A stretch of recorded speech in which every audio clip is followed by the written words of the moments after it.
Breaking news చూస్తున్నాం. Telangana CM Revanth Reddy governor Jishnu Dev వర్మతో Raj Bhavan లో భేటీ అయ్యారు. ఆయన ఉగాది శుభాకాంక్షలు తెలిపారు. మంత్రివర్గ విస్తరణపైన ప్రచారం జరుగుతున్న వేళ గవర్నర్ తో సీఎం రేవంత్ భేటీ ప్రాధాన్యతను సంతరించుకుంది. రాష్ట్ర రాజకీయాలపై కూడా ఇద్దరి మధ్య చర్చ జరిగినట్లు సమాచారం. ఈ వారంలోనే మంత్రివర్గ విస్తరణ ఉంటుందని పార్టీ నేతలు అంచనా వేస్తున్నారు. గవర్నర్ తో రేవంత్ భేటీ అవడంతో ఆశావహుల్లో చర్చ మొదలైంది.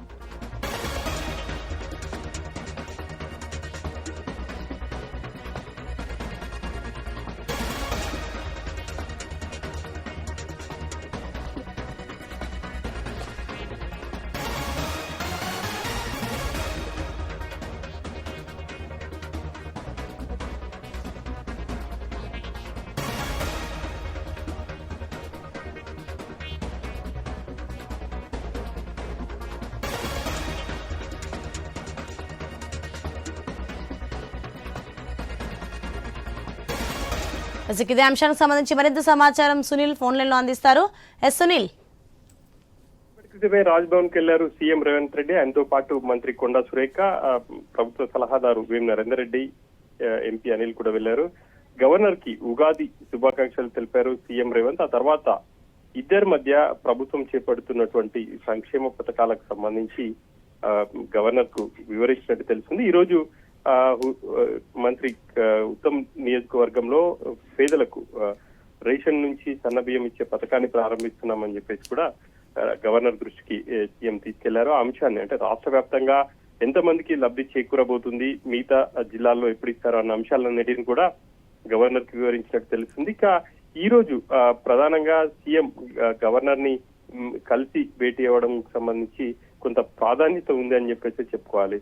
ముఖ్యంగా మంత్రివర్గ విస్తరణకు సంబంధించి విస్తృతంగా ప్రచారం జరుగుతుంది. ఏప్రిల్ మొదటి వారంలో ఖచ్చితంగా మంత్రివర్గ విస్తరణ ఉంటుంది అని చెప్పేసి కాంగ్రెస్ వర్గాల నుంచి వస్తున్నటువంటి సమాచారం నేపథ్యంలో సీఎం గవర్నర్ ని కలవడం, తర్వాత ఇరువురి మధ్య కూడా ఆ మంత్రివర్గ విస్తరణకు సంబంధించి చర్చించినట్టుగా కూడా చెప్తున్నారు. ఇక ఏ రోజు మంత్రివర్గ విస్తరణ ఉంటుంది ఏంటి అనేది దానికి సంబంధించి కూడా ఒక క్లారిటీ కొద్ది రోజుల్లోనే వచ్చే అవకాశం ఉంది.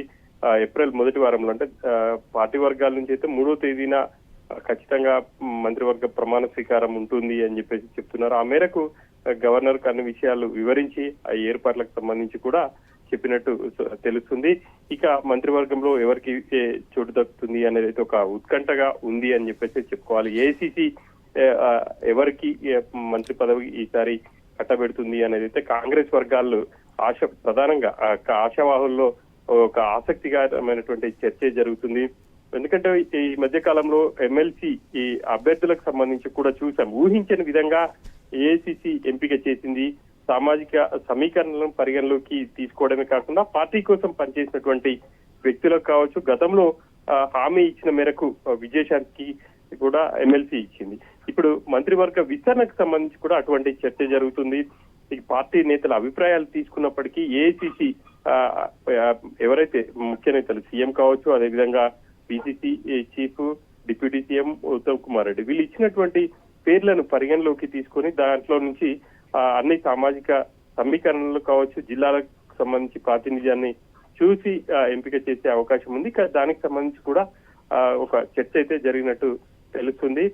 ఇక అన్ని అంశాలకు సంబంధించి గవర్నర్ తో సీఎం ప్రధానంగా మాట్లాడినట్టుగా అయితే చెప్తున్నారు. ఇక ఈ రోజు సీఎం హుజూర్ నగర్ నియోజకవర్గంలో పేదలకు సన్న బియ్యం కార్యక్రమాన్ని కూడా ప్రారంభించబోతున్నారు. మరి కాసేపట్లో హుజూర్ నగర్ కు కూడా బయలుదేరబోతున్నారు. Okay right, thank you Sunil.